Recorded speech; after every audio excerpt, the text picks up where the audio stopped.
नमस्कार साथियों, जिस प्रकार आपने हमारे पिछली वीडियो को प्यार दिया है अमेजिंग फैक्ट वाला, उसके लिए आप लोगों को धन्यवाद करता है और अपनी महाभारत श्रृंखला को जारी रखते हुए इस श्रृंखला के चौथी कड़ी को लेकर आया है। उससे पहले अगर आपने इस श्रृंखला की पिछली कड़ियों को नहीं देखा है तो उसे जाकर जरूर देखें। तो चलिए हम चलते हैं इस श्रृंखला की चौथी कड़ी की ओर।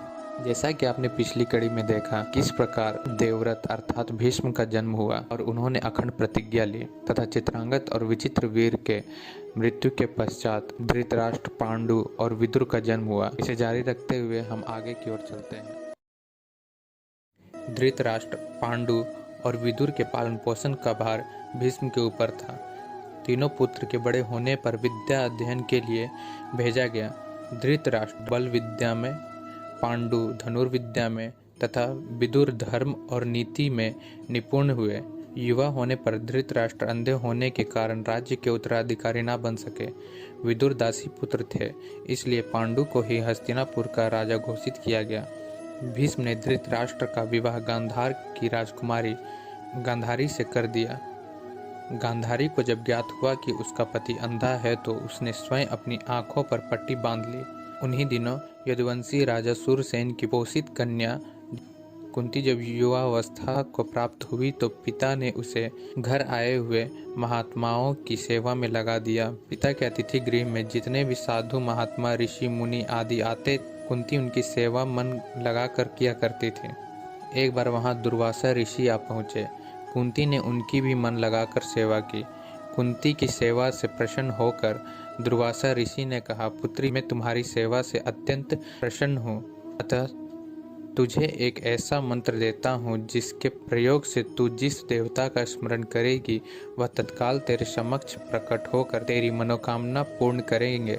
दुर्वासा ऋषि कुंती को मंत्र प्रदान कर चले गए।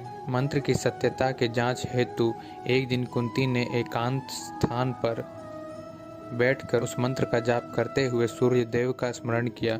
उसी क्षण सूर्य देव वहां प्रकट हुए और बोले, देवी, मुझे बताओ कि तुम मुझसे किस वस्तु की अभिलाषा करती हो। मैं तुम्हारी अभिलाषा अवश्य पूर्ण करूंगा।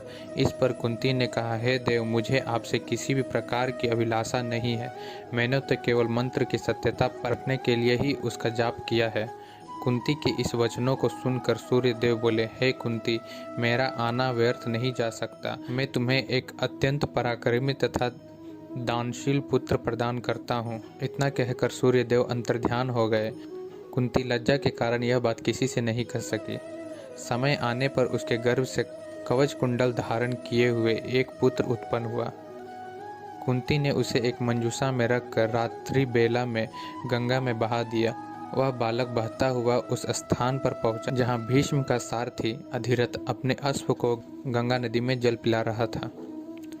उसकी दृष्टि कवच कुंडलधारी शिशु पर पड़ी।